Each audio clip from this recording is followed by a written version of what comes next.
So far, the push for a second referendum has not made much progress.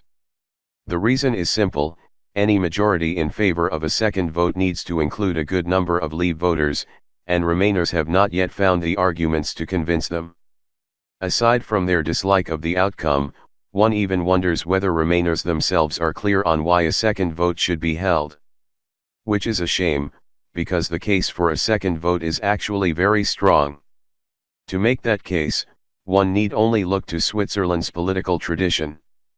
With more experience of referendums than all other countries combined, 400 national binding referendums over the last 50 years, the Swiss have learned, sometimes the hard way, what works and what does not.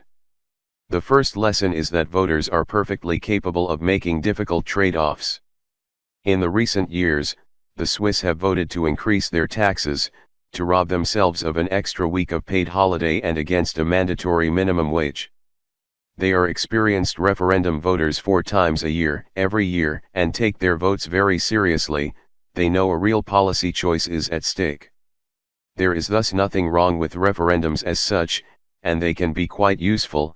A good referendum strengthens the democratic legitimacy of a contentious policy option and constrains the government possibilities to deviate from the people's will. It can go wrong though.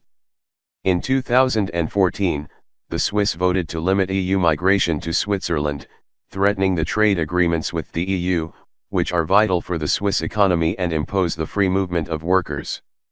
The debates and polls showed that voters did not understand the lopsided power balance between the EU and Switzerland, and thought limiting EU migration was an option devoid of consequences. Such haziness defeats the purpose of a referendum. The winning option offers little guidance as to what exactly the will of the people is and how to move forward. This is worse than pointless.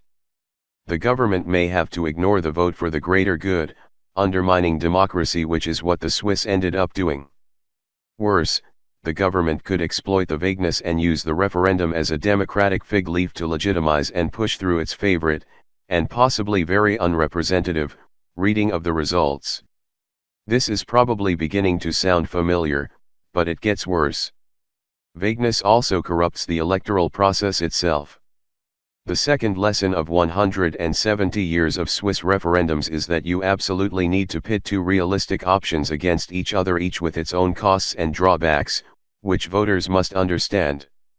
An alternative unmoored from reality can be all things to all people, giving its proponents the opportunity to build a winning coalition of incompatible voters and the flexibility to evade any serious discussion of its real-world downsides. Perhaps an example could be of help to illustrate this. Image: 40% of the population is vegetarian, 30% loves pork but abhors beef, and the remaining 30% love beef but can't eat pork. A vote on the question "who wants to eat meat tonight?" should yield an easy 60% majority, although both the pork and the beef options are rejected by 70% of the population. The reason is simple: meat is not actually a real option.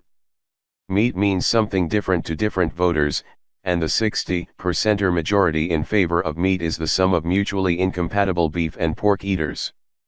Furthermore, any skilled politician can evade criticism of the meat option by switching from one definition to the other as convenient. The hazier the option, the more the result will skew in its favor. So it's no wonder Brexit won.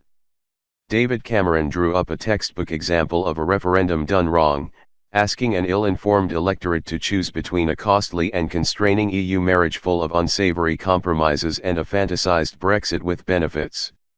The utter vagueness of the Leave option allowed their campaign to cast the widest net of all, encouraging each voter to keep their most favorable version of Brexit in mind, however far that may be from the Leave politicians' intentions.